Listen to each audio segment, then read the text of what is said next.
bom dia, Irmandade do Céu do Mapiá. Bom dia, Irmandade do mundo inteiro.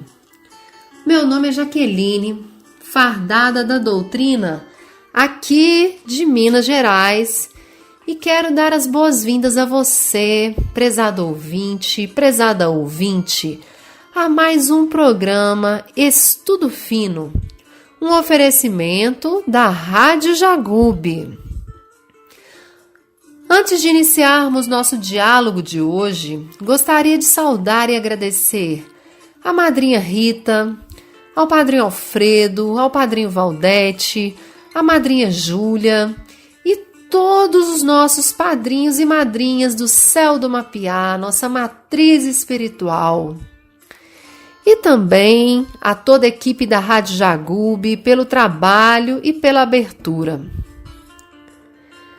Em nosso programa de hoje, vamos conversar um pouco sobre temas muito legais: a expansão e a legalização do Santo Daime.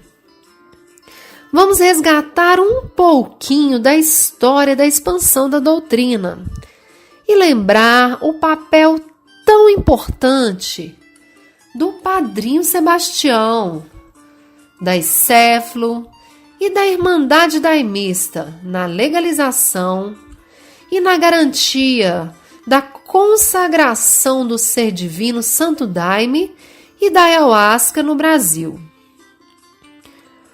Uma história muito bonita, de várias batalhas e vitórias, que nos dá a possibilidade de consagrar o Santo Daime hoje em todo o Brasil e diversos lugares do mundo. Bem-vindos e bem-vindas a mais um Estudo Fino, que começa agora.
Como já tivemos a oportunidade de conversar na primeira edição do nosso programa Estudo Fino aqui na Rádio Jagube, o Santo Daime não é só uma bebida.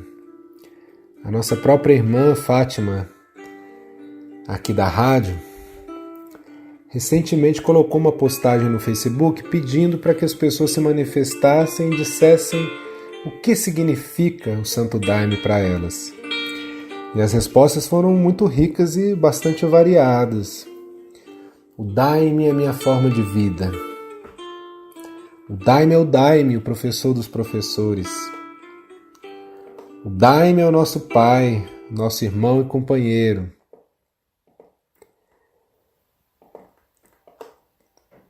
O Daime é a nossa doutrina espiritual.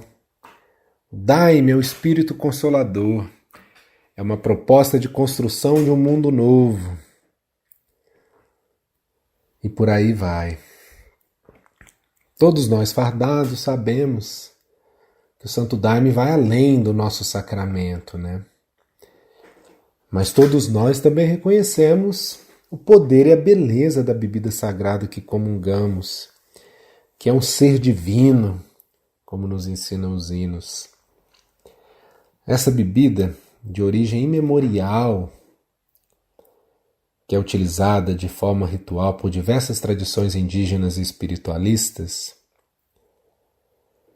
e que nenhum historiador, nenhum arqueólogo até hoje conseguiu descobrir como surgiu no planeta Terra, é conhecida, através da sua fórmula, cada vez mais no mundo inteiro, pelo nome um tanto genérico de ayahuasca. E bem, até o final da década de 70 e início da década de 80, o uso da ayahuasca ficou praticamente restrito à floresta e às comunidades da Amazônia. Desde então, em pouco tempo, algumas décadas, período aí de poucas gerações, muita água correu e o mundo mudou. Até que a gente chegou aqui, no ano de 2020, um cenário para lá de diferente, né? E assim como as profecias do Padrinho Sebastião e do próprio Padrinho Alfredo já diziam, as pessoas do mundo inteiro hoje correm atrás dessa bebida. A ayahuasca se tornou pop. Isso não é só aqui no sul, mas também nos países do hemisfério norte, como por exemplo nos Estados Unidos. Nesse exato momento em que a gente está aqui dialogando, tem até filme, série e documentário da Netflix que menciona a ayahuasca. Vários podcasts, falados em diversas línguas, inglês, português, alemão, atores e atrizes famosos do mundo inteiro, empresários estrangeiros estão tomando ayahuasca, empreendedores do Vale do Silício, e hoje existem até ONGs norte-americanas e europeias especializadas em ayahuasca e plantas sagradas da floresta, A ayahuasca se popularizou, e é uma popularização que tem alguns pontos em comum, com aquilo que aconteceu aqui também no início da expansão da doutrina aqui no Brasil, mas que também é bastante diferente, que tem diferenças importantes.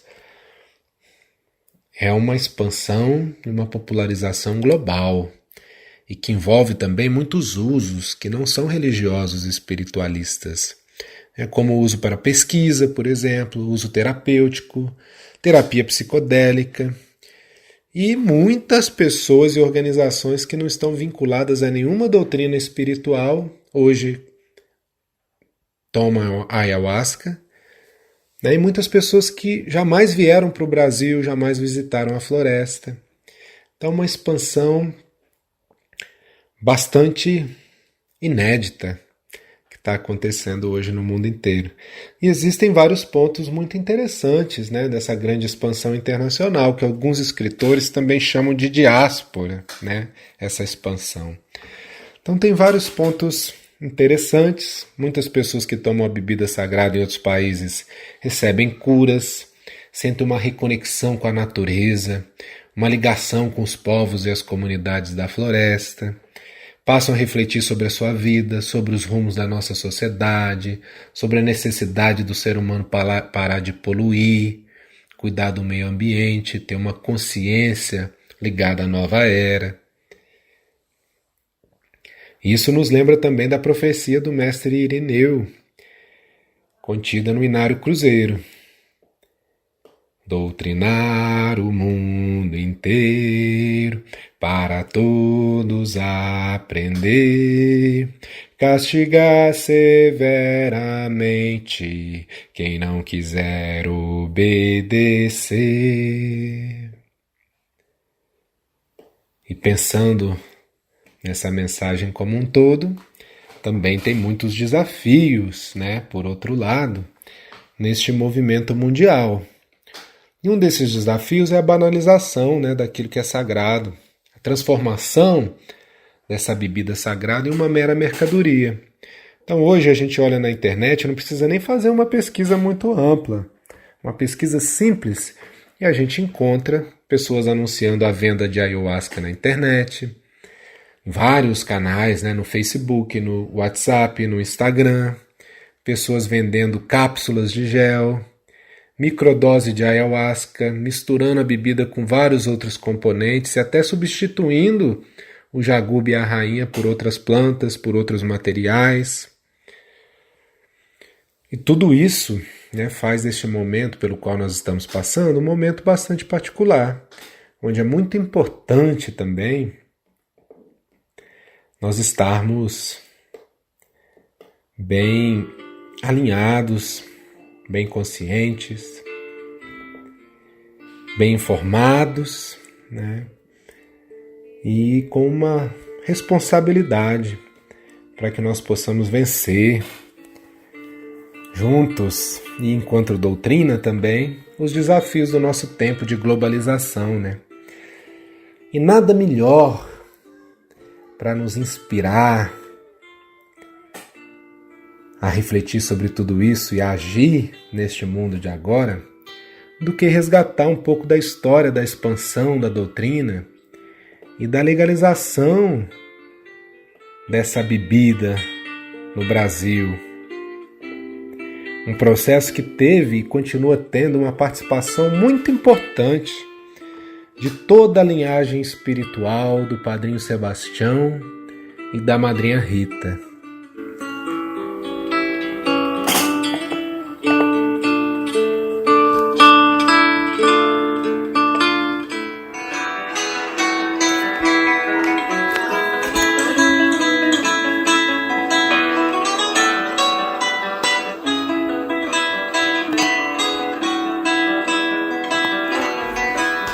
Todos nós, com maior ou menor consciência,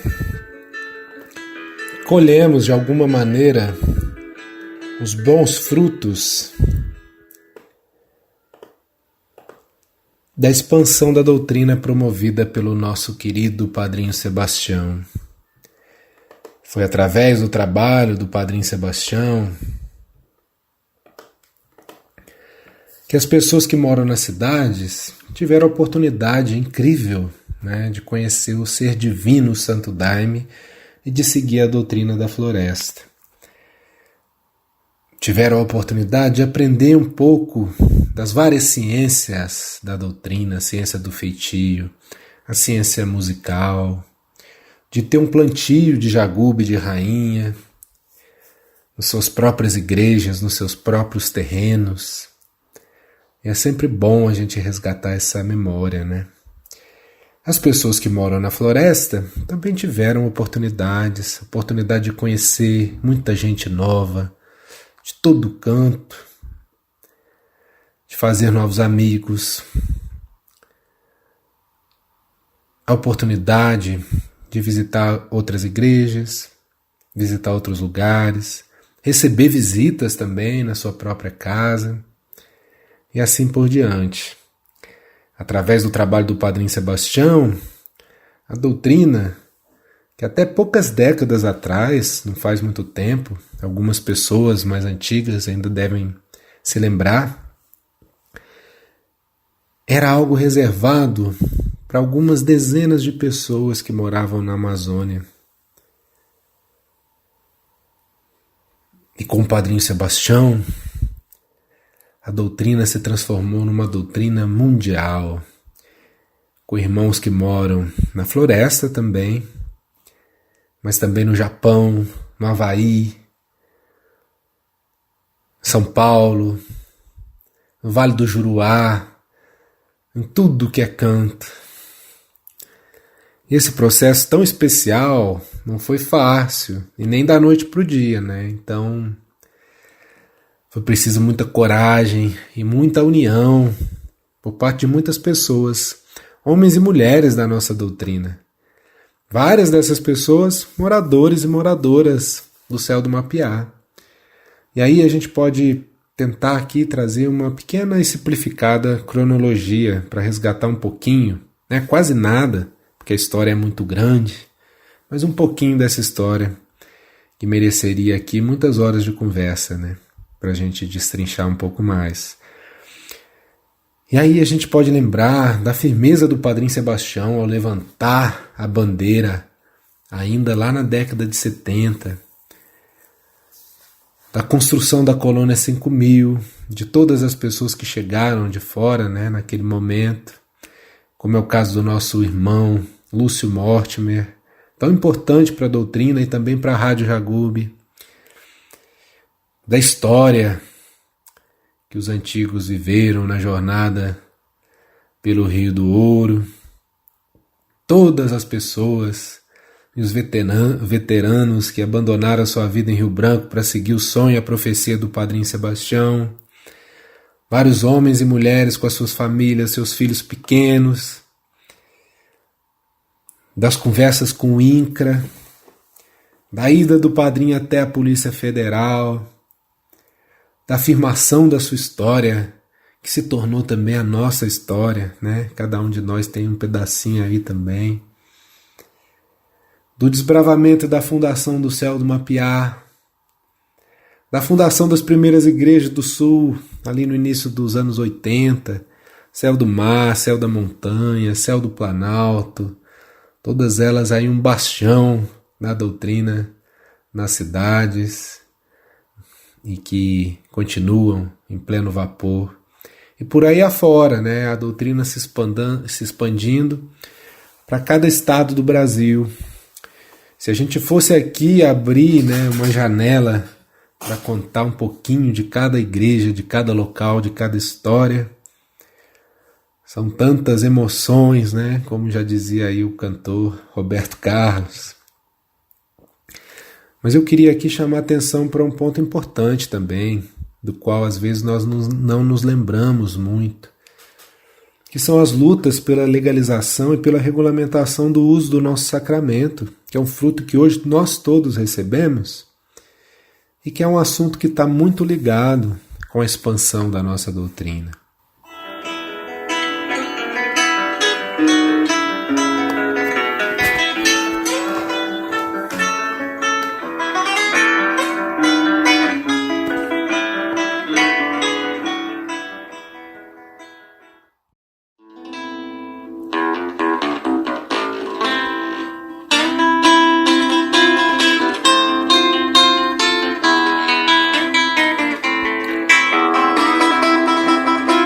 Aqui no Brasil, a ayahuasca foi ameaçada de proibição legal em diversas ocasiões.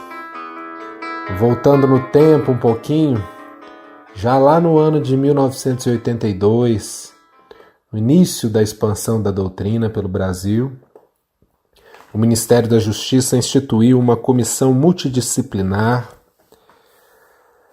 onde vários irmãos que depois se tornaram daimistas participaram para averiguar denúncias que envolviam a comunidade do Padrinho Sebastião Mota de Mello, e a Colônia 5000 e o Rio do Ouro.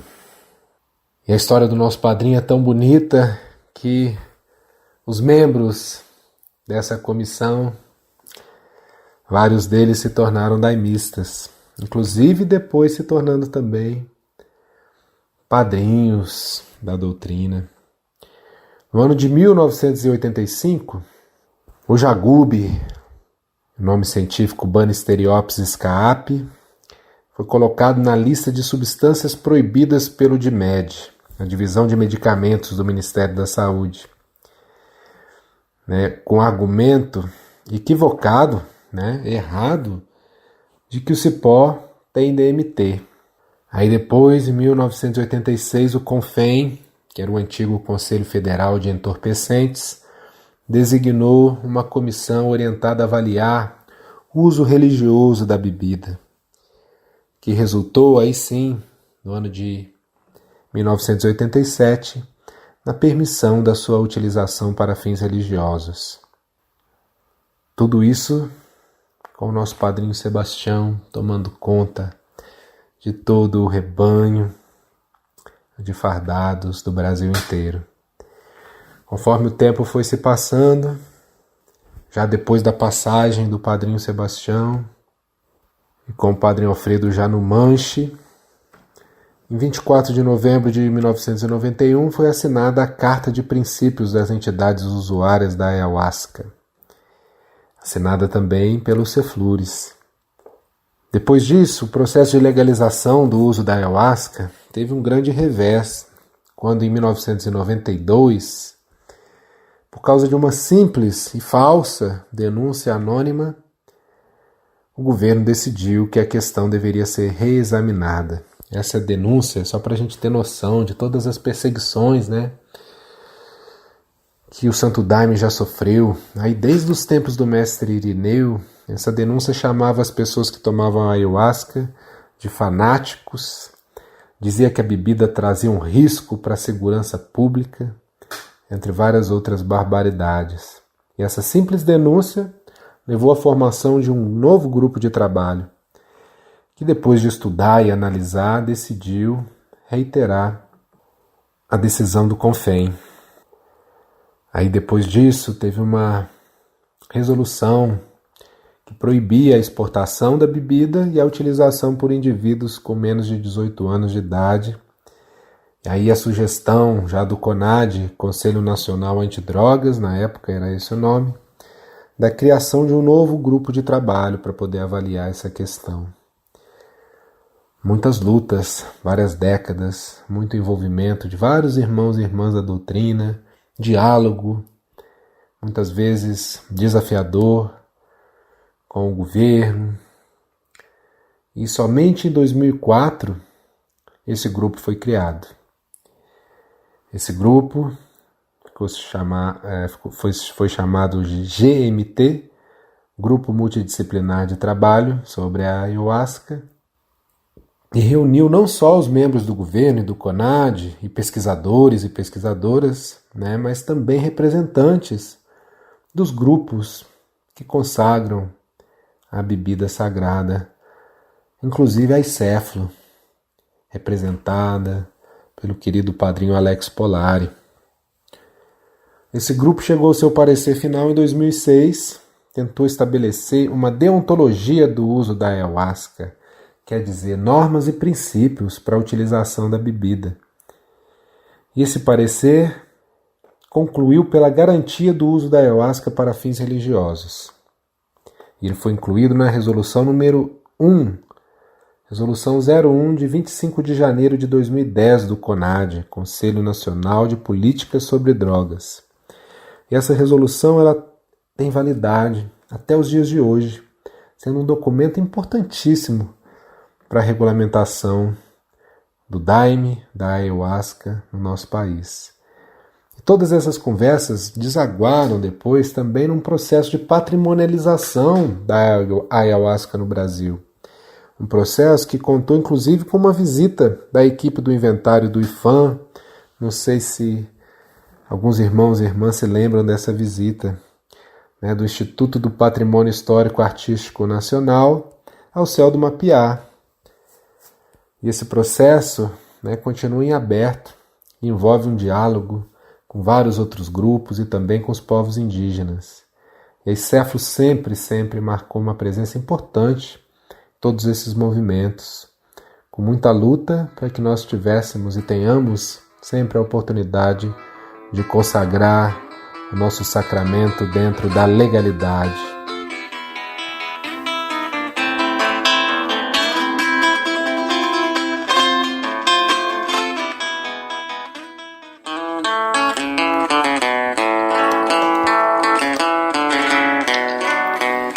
Aqui nós falamos só um pouquinho, temos uma breve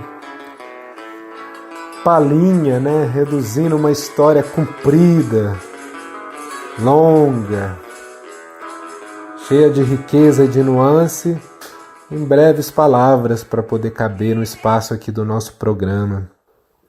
E nós falamos aqui também só sobre o contexto brasileiro. Se nós formos pensar também na expansão internacional da doutrina, que começa já no final dos anos 80 e segue até hoje sob o comando do Padrinho Alfredo, da Ceflo e do Padrinho Valdete, aí são muitas e muitas outras histórias de superação. A ida dos nossos padrinhos para os outros países, encarando outras culturas, outras línguas, atravessando aeroportos, alfândegas, cruzando o oceano, as batalhas pela legalização nos Estados Unidos, até a garantia da consagração do Santo Daime em lugares como o estado do Oregon, por exemplo. As lutas dos nossos irmãos da Europa, das nossas irmãs na Europa, na Itália, na Espanha, na Alemanha, na Holanda. Lembrando aqui de toda a trajetória da Madrinha Geraldine, que hoje é levada em frente pela Lisbeth, pela Kerstin, pela Irmandade da Holanda, e assim por diante. Cada país tem uma história para contar, uma luta para compartilhar, de vivenciar a doutrina, às vezes sem ter uma igreja construída, sem poder fazer um feitio, sem poder cultivar um reinado. E esse esforço da Irmandade transborda, vai além da própria doutrina e contribui também e ajuda outras pessoas, outros grupos que tomam essa bebida. E aí tem outros pontos super interessantes da gente pensar, como que a espiritualidade daimista funciona também como uma forma de sacralizar o Brasil e a nossa língua portuguesa fora do Brasil, através da musicalidade dos hinos cantados em português, como que é um porta-voz também da cultura brasileira, um símbolo da nossa identidade, da floresta, dos rios, da espiritualidade do nosso povo, da nossa cultura. E fazer isso tudo também a partir da expansão promovida pelo Padrinho Sebastião, dessa forma leve, sem proselitismo, de um jeito discreto, que nos ensina a não ficar convidando as pessoas. Aí a expansão do Santo Daime tem também uma característica muito particular, que é bastante diferente de outras igrejas do Brasil e da América do Sul, que também estão em outros lugares do mundo, Porque não são só os brasileiros que moram nos outros países que são chamados para essa irmandade. São os próprios moradores locais, muitas vezes que não falam nem português, holandeses, japoneses, italianos, canadenses, espanhóis, todos chamados pelo Império Jura-Midã. E dentro dessa história tão bonita e inclusiva, a gente pode citar aqui uma entrevista que eu achei muito legal, do Padrinho Alex Polari para a revista Trip, em 2012, quando ele falou o seguinte, abre aspas, muita gente se apropria do sacramento porque ele iluminou ainda mais a fé que a pessoa já tinha. Temos muçulmanos, hindus, rabinos que participam de nossas cerimônias. Fecha aspas. Uma doutrina inclusiva, que cabe toda cultura, cabe a pessoa do jeito que ela é, com a sua cultura, com o seu histórico familiar, com seu perfil dentro da sua sociedade. Como diz o hino do Padre Alfredo da Nova Era, a doutrina é verdadeira, o Santo Daime em tudo se soma. O mestre é o de Nazaré e o mistério é da Amazônia.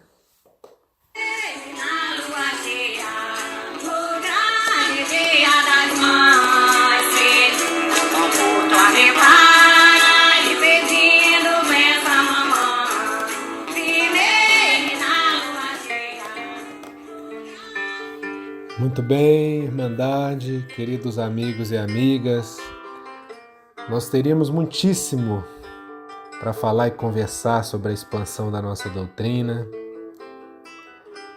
mas o nosso tempo de programa está chegando ao fim. Antes de finalizar, eu quero então somente deixar mais uma reflexão para vocês ouvintes. Nesse tempo, tão sério pelo qual nós estamos passando, muitas vezes acontece de olharmos e focarmos muito no negativo, no problema. E aí a gente esquece de enxergar a Irmandade, de olhar à nossa volta e a tudo que veio antes e valorizar toda a história construída com muito custo e muito trabalho para que nós pudéssemos hoje ter a garantia de tomar e consagrar o Ser Divino Santo Daime e dizer que nós somos soldados da Rainha da Floresta, tanto na floresta como na cidade. Então, fica aqui esse singelo convite para que possamos meditar e perceber o papel da nossa instituição, da Icéfalo, do Céu do Mapiá e do Padrinho Sebastião na legalidade da nossa doutrina e na expansão dessa luz para nós e também para toda a humanidade. Que tenhamos todos e todas sensibilidade para agradecer por essa história e para louvar o Criador por tudo que já está feito e tudo o que nos ensinou. Muito obrigado, querido ouvinte, querida ouvinte da Rádio Jagube, pela companhia. E até o próximo Estudo Fino aqui na Rádio Jagube.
Tudo de